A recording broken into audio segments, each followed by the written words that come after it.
Colegas, bienvenidos a la segunda semana de estadística en taxonomía. Vamos a hablar ahora de los supuestos de la regresión lineal. Esto es bien interesante porque hasta el momento, de lo único de lo que hemos hablado, de hecho la semana pasada, fue sobre cómo ajustar un modelo de regresión lineal, pero todavía no hemos revisado los supuestos de la regresión lineal. Este es uno de los supuestos más básicos y más evidentes, ¿verdad? Que puede existir una relación o que la relación entre la variable dependiente y las independientes, puede ser una o varias, es lineal, ¿sí? Por eso le podemos pasar modelos que son planos descritos por líneas rectas en el caso de la regresión lineal múltiple, ¿verdad? O en el caso de la regresión lineal simple, como lo hemos visto en algunos ejemplos, ¿verdad? Buscamos manipular nuestra variable independiente de forma tal que podamos hacerla lineal respecto a la variable dependiente. No hemos manipulado al momento la variable dependiente, solamente la variable independiente. Este es otro, ¿verdad? Cuando obtenemos los estimadores, garantizamos que la suma de cuadrados de las desviaciones es mínima. Esto es cierto para el caso del modelo de regresión lineal, no totalmente cierto para el de no lineal. En el caso del no lineal, las sumas de cuadrados no siempre podemos garantizar que sea mínima, sino cercana a la mínima. ¿Sí? Y esto es debido a este tercer punto, ¿verdad? Cuando nosotros hacemos la solución de mínimos cuadrados, la solución es única. Y eso nos garantiza que las desviaciones sean mínimas. Finalmente, colegas, y esta es una de las condiciones que más afecta nuestras pruebas de hipótesis. Y tiene que ver con cómo se distribuyen los errores, es decir, cómo se distribuyen los residuales de la función, ¿sí? Es deseable que los errores sean constantes a lo largo de las variables, es decir, que voy a decir un ejemplo como el que estamos trabajando, que para un árbol pequeño o para un árbol grande, si el error medio entre ambos sea similar, eso sería lo deseable. No siempre pasa, ¿verdad? De hecho, no pasa en la mayoría de los ejemplos de poblaciones biológicas, ¿sí? Y aunque no lo vamos a ver a detalle en este curso, ¿verdad? Evitemos que estén autocorrelacionados. Esto es solo posible cuando nosotros observamos de manera continua una misma unidad experimental y observamos varias veces la misma variable dependiente y la misma variable independiente. En este caso, muchos de los ejemplos que vamos a utilizar aquí, aunque sí hay uno que en lo que esto puede ser posible, es el hecho de que exista autocorrelación. ¿Por qué es relevante esto? Porque si este supuesto falla, este cuarto supuesto falla, si bien la forma como se estiman los parámetros nos garantiza que los parámetros sean insesgados, eso hay que tenerlo siempre en cuenta, ¿verdad? Nuestra solución de mínimos cuadrados nos garantiza que nuestros parámetros sean insesgados, ¿verdad? Cuando esta distribución de los errores se vuelve que debían ser constantes, no es tal, o cuando hay autocorrelación, lo que sucede es que muchas de nuestras pruebas de hipótesis pueden sufrir. Quiere decir que puede ser que no detectemos diferencias estadísticas cuando sí las hay, debido a este tipo de condiciones. Esto lo acabo de platicar, ¿verdad? Si bien el cálculo garantiza que esto sea insesgado, ¿sí? Una de las cosas que puede suceder es sobre la calidad del ajuste. ¿Sí? O sea, no nos habla de la calidad de los parámetros, perdón. ¿Sí? Es decir, las pruebas de hipótesis pueden sufrir cuando nosotros probemos los parámetros. Colegas, platiquemos ahora sobre lo que es el análisis de varianza. Todo lo que hemos hecho hasta el momento, ¿verdad? Lo que hemos repasado, básicamente nos permite construir el análisis de varianza. El análisis de varianza es un diagnóstico genérico de nuestra condición de ajuste. En el caso de nuestros modelos simples, básicamente nos dice casi todo lo que necesitamos saber, ¿verdad? En el caso de los modelos más complejos, nos ayudará también a determinar qué parámetros son o no significativos, cómo calificarlos como significativos o no dentro de un modelo de regresión. ¿Sí?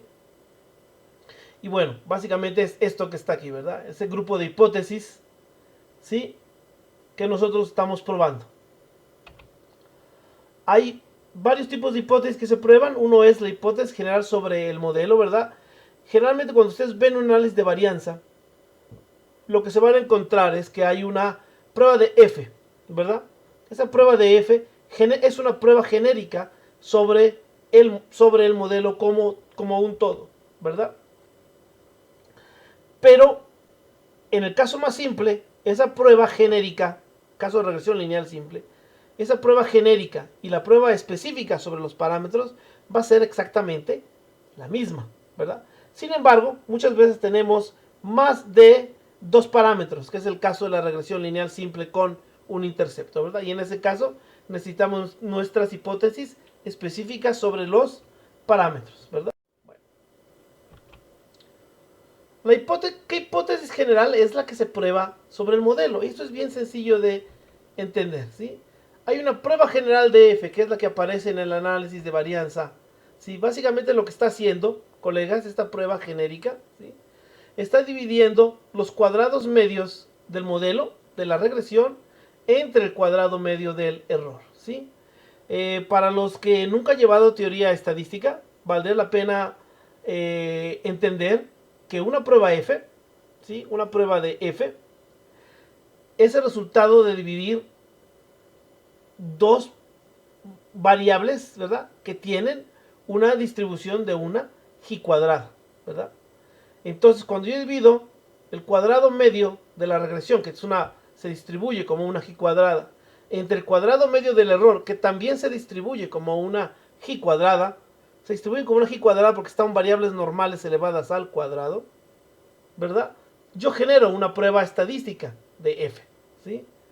Les gustaría llevar ese curso de teoría estadística donde una cosa de esta se tiene que demostrar, pero baste con que sepan que de ahí viene el hecho de la prueba de F, ¿verdad? Por eso tiene dos niveles de grados de libertad, unos grados de libertad atribuibles al modelo y grados de libertad atribuibles al error, ¿sí? Pero con esta prueba, ¿sí?, con toda la potencia que tiene, lo único que nos permite probar es lo siguiente, ¿sí?, la siguiente hipótesis de los parámetros, ¿verdad? Básicamente la prueba genérica nos dice que al menos hay uno de los parámetros que es estadísticamente diferente de cero. Ahora, cuando tenemos las pruebas específicas, ¿sí?, que es las que están aquí abajo, ¿verdad?, básicamente lo que hacemos es que dividimos, ¿sí?, el parámetro, la escala del parámetro, entre su error específica. Y eso nos lleva a una prueba de T. La prueba de F y la prueba de T están relacionadas de una forma bien interesante que vamos a platicar después cuando estemos viendo los ejercicios, ¿verdad? Pero están altamente relacionadas la prueba F y la prueba T. Y con ambas estoy probando un tipo de hipótesis nula. La primera hipótesis nula que estoy probando es al menos uno de mis parámetros es estadísticamente diferente de cero. Esa es la hipótesis genérica del modelo, ¿sí? Sin embargo, la otra prueba lo que me está probando es parámetro por parámetro si esos parámetros son estadísticamente iguales a cero. ¿Por qué diferentes de cero? Porque si el parámetro no es diferente de cero, implica que su pendiente es cero, y si la pendiente es cero, pues realmente el parámetro no está afectando para nada el comportamiento de mi variable dependiente. Ahora, colegas, estas pruebas son válidas siempre y cuando se cumplan estos supuestos, ¿sí? Espérenme, los supuestos pueden no cumplirse y va a haber cierto nivel de holgura en los cuales pueden no cumplirse, ¿verdad? Sin embargo, siempre hay que tener cuidado porque a veces se les da demasiada importancia, pero vale la pena entender cuáles son estas desviaciones y cuál es su efecto potencial, ¿verdad? Para que las pruebas que les mostré sean válidas, ¿verdad?, hay un grupo de supuestos, esto que vimos, ¿verdad?, que los errores son constantes y no están autocorrelacionados, ¿sí? Les voy a decir por qué. ¿Ven ese valor de sigma cuadrada que aparece ahí?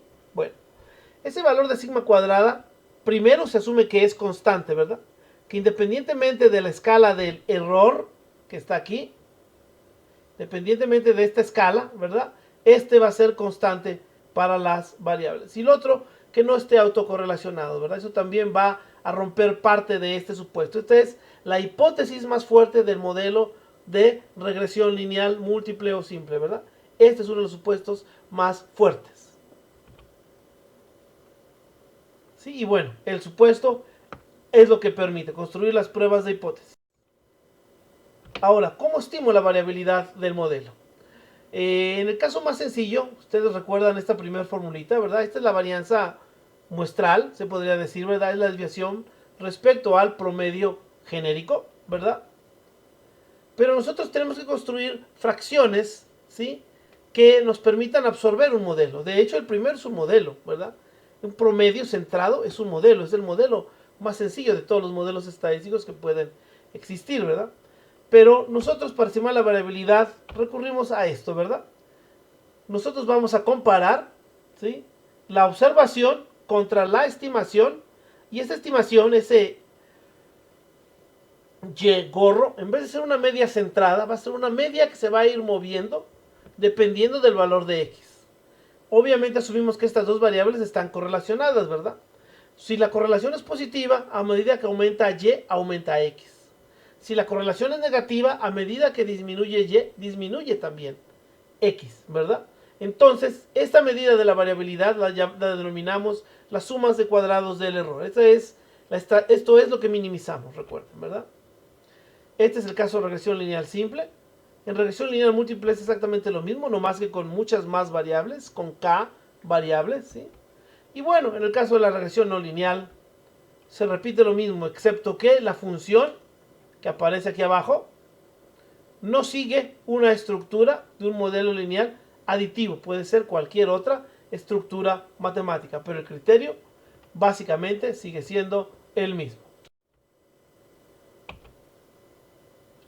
Ahora, la suma de cuadrados de la regresión, aquí lo tenemos calculado, ¿verdad? Quiero que vean lo que hace la suma de cuadrados de la regresión, ¿verdad?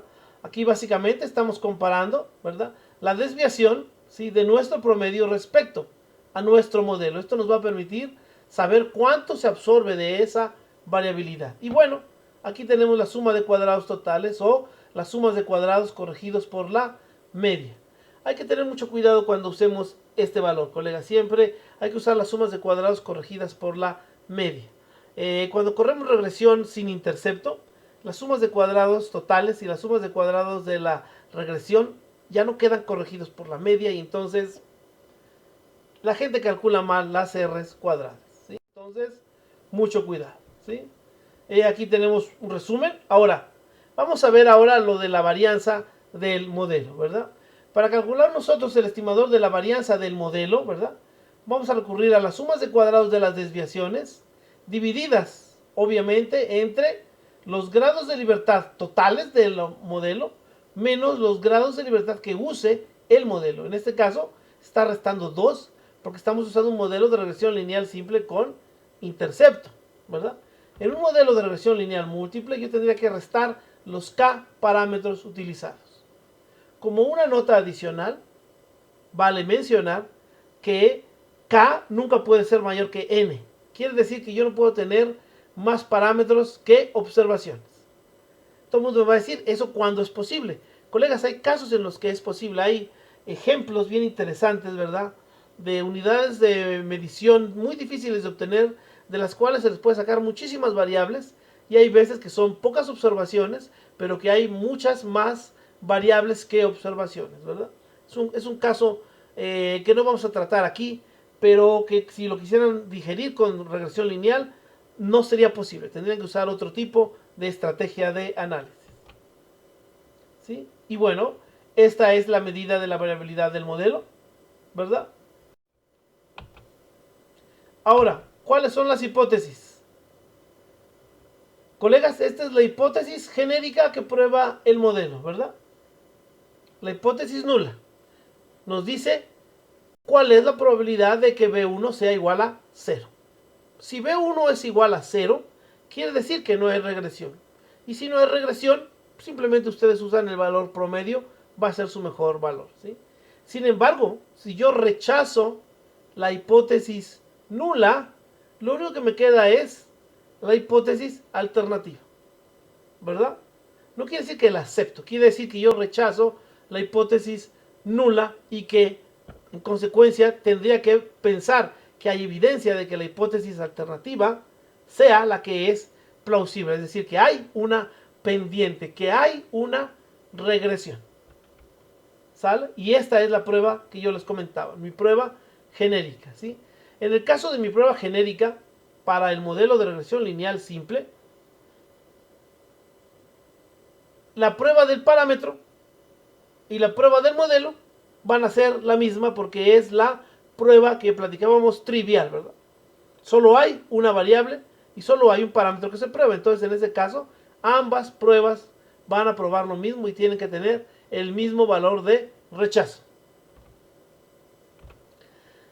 Dejen repasar esto un poco interesante del criterio de decisión. Si bien en muchos softwares, incluido Excel, SAS, ¿verdad?, ya vienen preconstruidas las funciones, el criterio de decisión es este que viene aquí abajo, ¿verdad? Yo tengo que comparar mi f calculada, el tamaño de mi f calculada, contra una f de tablas, ¿verdad? Una f de tablas que tiene esta confiabilidad, ¿verdad? Y tiene 1 y n-2 grados de libertad. Recuerden que f tiene 2 grados de libertad. Antiguamente, ¿qué es lo que hacía uno? Bueno, agarraba un libro y se iba a las tablas de ese libro, ¿verdad? Y en las tablas de ese libro aparecía un valor de f, y entonces uno ya podía tomar la decisión a cierto nivel de confiabilidad, ¿sí? Esto era bien interesante, ahora ya lo hace la computadora solito, ¿verdad? Pero vale la pena entender que antes las tablas de f venían en libros, había que tener siempre los libros ahí a la mano para poder sacar los valores de la tabla de f, ¿sí? Cuando esto sucede, ¿verdad?, que mi f calculada es mayor, rechazamos la h0. Colegas, en general, a ojo de buen cubero, para un número grande de grados de libertad, mayor de 30, ¿verdad?, un valor de f calculada mayor de 3, casi siempre nos va a dar con un valor de rechazo bien fuerte, ¿verdad?, que nosotros tenemos que rechazar la hipótesis nula, ¿verdad? Es decir, antes teníamos que buscarlo a tablas, pero más o menos ya no es necesario. Luego, digo, sigue siendo necesario, quiero refrasear eso, sigue siendo necesario, pero ya no tenemos que andar cargando el libro, ¿verdad? Ya las tablas vienen en hojas de Excel, ¿sí? Y bueno, el otro es este caso, ¿verdad? No la rechazamos, ¿sí? Estos son los dos criterios que tenemos que utilizar. Ahora, en el caso de las pruebas específicas en los parámetros, ¿sí?, lo que sucede es esto, ¿verdad? Yo tengo una t calculada que básicamente resulta de dividir, ¿verdad?, el valor del parámetro entre su error estándar, ¿sí?, entre su error estándar, ¿sí? Ahí la hipótesis que estoy probando es esta, ¿verdad?, que ese parámetro sea igual a 0. ¿Por qué? Porque si su parámetro es 0, la pendiente, su contribución al modelo, pues no va a ser significativa, ¿verdad? Lo que estoy probando es o no estadísticamente diferente de 0. Igual, colegas, el criterio de decisión es exactamente el mismo, ¿verdad?, que el que vimos la otra vez. La t calculada tiene que ser mayor que esa t de tablas, pero en este caso esta t de tablas solamente tiene un grado de libertad asociado al error menos el del modelo. Quiero que vean que ahí está el n-2, ¿verdad? Y esto es válido para el modelo de regresión lineal simple. Pero si esto fuera un modelo de regresión múltiple, ahí debe decir n-k, ¿verdad? Colegas, platicamos ahora de otro de nuestros criterios de ajuste, que es de los más famosos. Ya tenemos el cuadrado medio del error, ahorita lo vimos arriba, ¿verdad? Cuando tengamos modelos alternativos, siempre vamos a escoger el cuadrado medio del error que sea más pequeño, ¿verdad? Siempre y cuando las variables y no se haya transformado. Esto no puedo dejar de enfatizarlo, que la gente luego transforma la variable y, quiere comparar modelos que usaron con la variable y transformada contra los de la y no transformada, usando este criterio. Eso ya no se puede, ¿verdad?, porque está en diferente escala, ¿sí? Lo mismo sucede con el siguiente criterio, que es de los más comunes, ¿sí? Usar el coeficiente de determinación o denominado también R cuadrada, ¿verdad? Quiero que vean que la R cuadrada básicamente es una proporción, ¿verdad? De la contribución del modelo respecto a la variabilidad total, ¿sí? A mí me gusta calcularlo de la última forma, ¿sí? Porque aunque este es lo mismo, sucede que en muchos modelos, en muchos programas de regresión que hay por ahí, ¿verdad? Lo que sucede es que se usan las sumas de cuadrados de la regresión y total no corregidas por la media, y eso les da sobreestimaciones del ajuste, ¿sí? Sobreestimaciones que además los programas les advierten, ¿verdad? Me gusta mucho a mí más esta definición, ¿verdad? Porque si estamos usando dos modelos alternativos, y en el modelo alternativo que usamos, el cuadrado medio, las sumas de cuadrados del error no disminuye, lo más probable es que el ajuste total no haya aumentado, ¿verdad? Digo, es lógica así de llana, ¿verdad? Si yo utilizo esta última parte de la expresión para ver la calidad del ajuste, ¿verdad? Y bueno, otro de los criterios de ajuste que tenemos que platicar es la parsimonia, ¿sí? Aquí yo lo defino como economía de parámetros. Cuando dos parámetros tienen los mismos criterios de ajuste, digamos, el mismo cuadrado medio del error o la misma R cuadrada, y digo lo mismo comparativamente iguales, ¿verdad? O sea, valores muy parecidos, ¿sí? Yo siempre voy a escoger el parámetro que tiene menos, digo, voy a escoger el modelo que tiene menos parámetros, ¿sí? Eso es muy parecido al razonamiento de la navaja de Occam, ¿sí? Donde Occam dice, de dos explicaciones posibles, ¿sí? Que tengan resultados similares, la más simple debe ser la verdadera, ¿verdad? Entonces, eso nos lleva a que busquemos siempre la economía de los parámetros. Colegas, vale la pena también comentar que la parsimonia no solo está referida a la economía de los parámetros, también a la estructura, ¿verdad? Yo voy a escoger en general no solo estructuras que sean más simples en números de parámetros, sino que también sean más simples en términos de su matemática, ¿verdad? Un modelo más sencillo, matemáticamente hablando, de su estructura, que tenga el mismo ajuste que uno complicado, yo me voy a quedar con el sencillo, ¿verdad? También eso se le llamaría parsimonia de la estructura, ¿verdad? Pero para los estadísticos que trabajan casi siempre con modelos lineales, la parsimonia son menos parámetros, ¿verdad? Cuando yo asumo mi hipótesis lineal, yo puedo quitar parámetros de manera mucho más transparente. Ahora, ¿qué pasó con nuestros supuestos, verdad? Nuestros supuestos de la varianza constante y la autocorrelación, ¿verdad? Bueno, ¿cómo los verificamos, estos supuestos? Colegas, esto lo vamos a ver a partir de los errores, cómo se distribuyen los errores. Recuerden que las hipótesis están hechas, construidas a partir de las desviaciones de los errores, ¿verdad? Yo no me debo preocupar porque mis variables tengan o no distribución normal antes del ajuste de un modelo, colegas. Eso es algo que la gente no entiende, ¿verdad? No entienden que los supuestos están construidos a partir de que es una muestra, que las medias de esa muestra van a ser aplicables el teorema del límite central, ¿verdad? Entonces, ahí es donde aplican esa hipótesis, no de la otra forma como la gente luego lo quiere ver, ¿verdad? Es decir, que si mi variable de interés de origen no es normal, las pruebas no son válidas. No, eso no funciona así. Pero donde sí funciona es en los errores. Y eso lo tenemos que ver lo siguiente, ¿verdad? Colegas, esta es una gráfica de un modelo, ¿verdad? De un ajuste, de un modelo bastante bien comportado, ¿verdad? De hecho,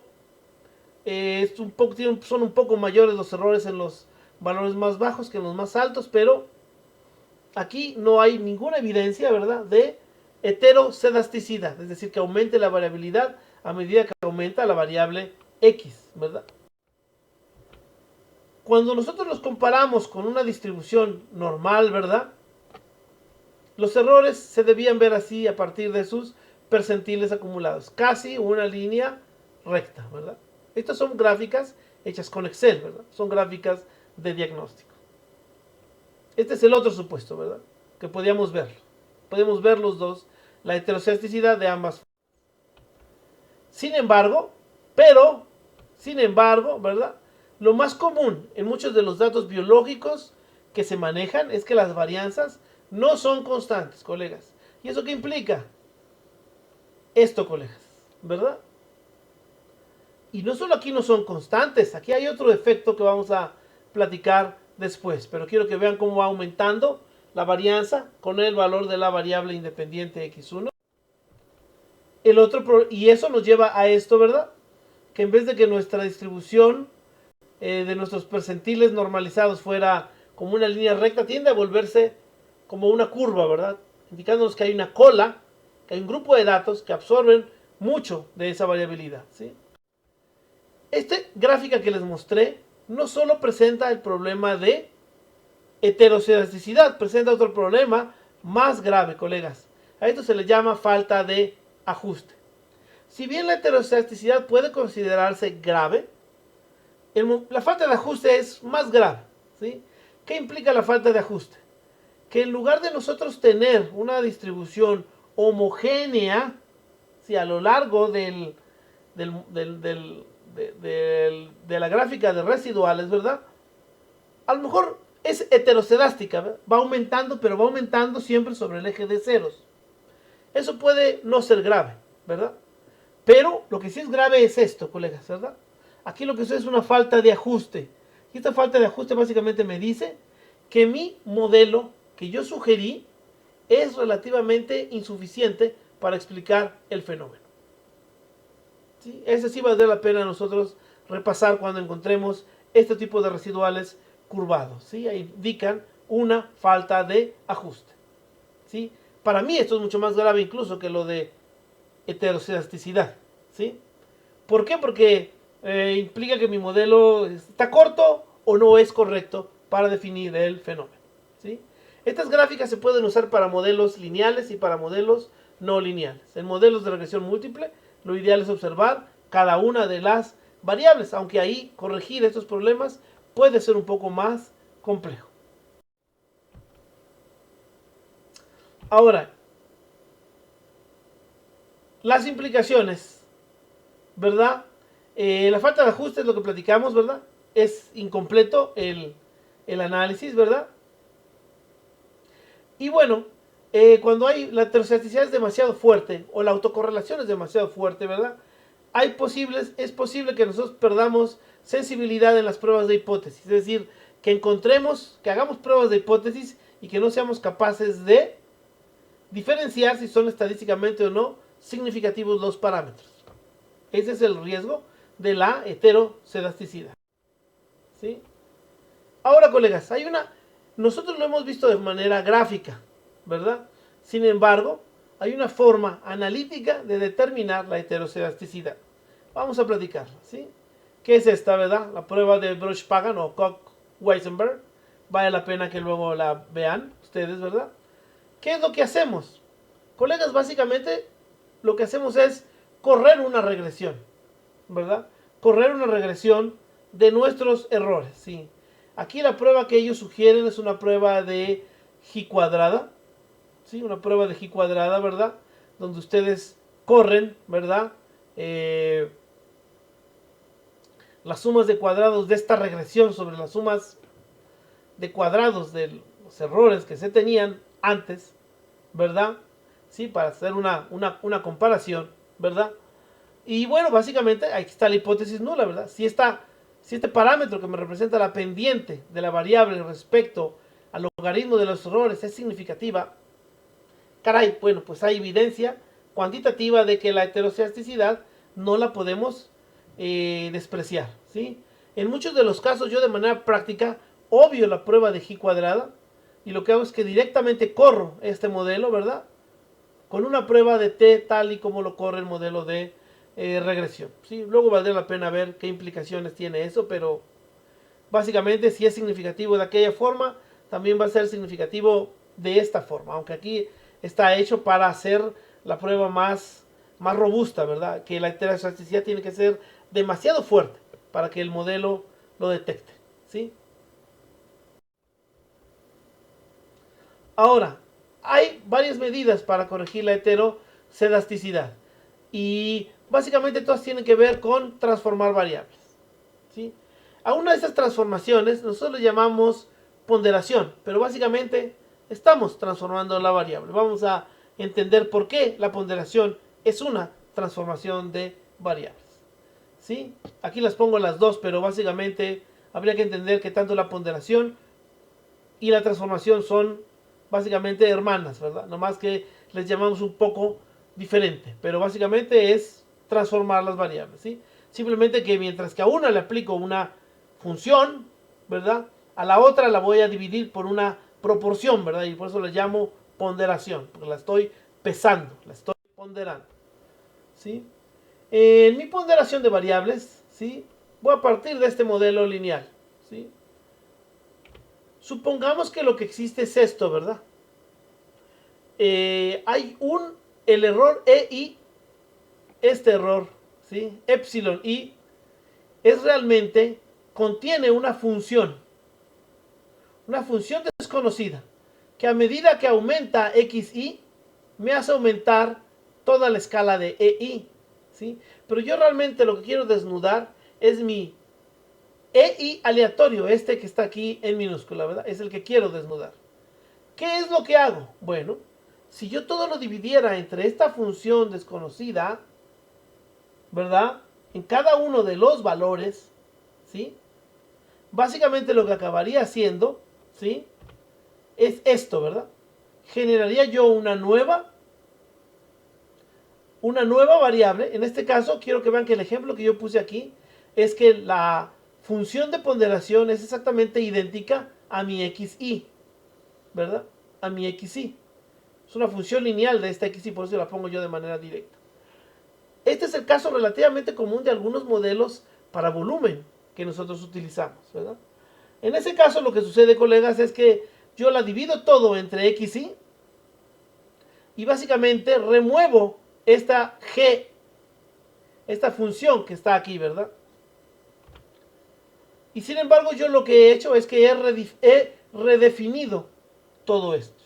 ¿Cómo que lo he redefinido? Sí, porque ahora mi variable dependiente es una doble, va a ser esta, la y sobre la xy, ¿sí? Mi b0 que está aquí, ahora va a ser mi b0, ahora va a ser la pendiente, y mi b1 ahora va a ser el intercepto, ¿sí? Por la forma como yo redefiní el modelo. Eso siempre hay que tener mucho cuidado cuando uno transforma. Si bien es cierto que las ponderaciones, los softwares que ahora ponderan, R, SAS, permiten hacerse de manera más automática. A mí me gusta repasarlo así para entender lo que está haciendo la ponderación, ¿verdad? Si mi ponderación es exitosa, ¿sí? Eso vale la pena. Aquí estoy yo aplicando la redefinición, ¿verdad? Si mi ponderación fue exitosa, yo debía ver que los errores de mi modelo,